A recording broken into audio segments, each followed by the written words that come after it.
On our last lesson, we learned that the Bible has some questions which it posed to scientists, which no scientist can answer.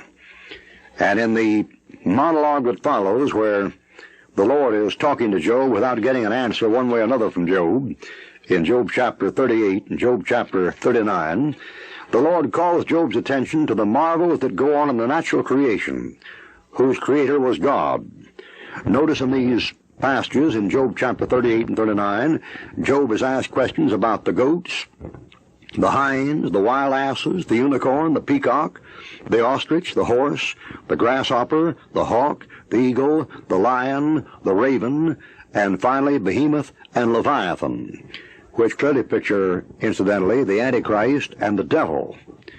But in all these passages, notice the remarkable reference to the natural creation, especially in Job chapter 39, verse 5, Job 39, 7, 39, 13, 39, 16, 39, 22, and the mass of material about the snow and the hail and the water and the frost and the constellations in Job chapter 38, verse 22, Job 38, verse 25, Job 38, verse 28, Job 38, verse 31, Job 38, verse 33, and 34.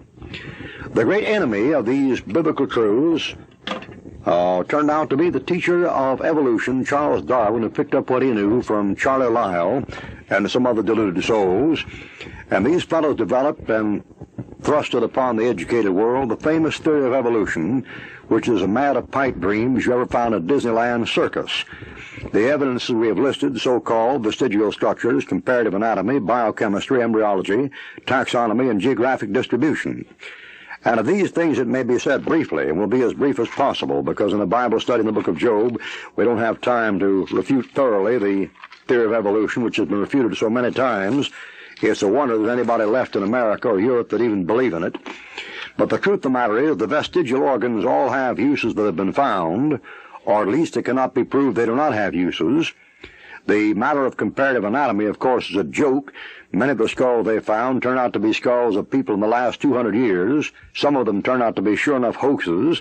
And the ones they found that they profess to be 1,000,000 years old go back into the age of the dinosaurs.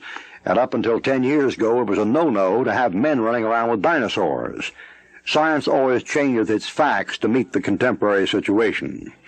Biochemistry, of course, is a hee-haw. Blood precipitation tests prove absolutely nothing. Embryology turned out to be a howl, as it turned out that when the embryo was coming up, the human embryo, it didn't go through the stages of the race at all, because the head was much too big for the size of the body.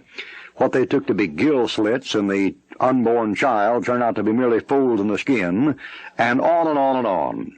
Now, the massive, the voluminous compilation of literature on this subject is that done by Henry Morris and Harry Rimmer and Wilbur Smith, and of course there are many others. Suffice it to say that no man in his right mind could possibly be an evolutionist. He'd have to be about half crazy. Anybody who's gone through care and upkeep on a car, or care and upkeep on a home, or care and upkeep on children knows what evolution is. It's a horse laugh.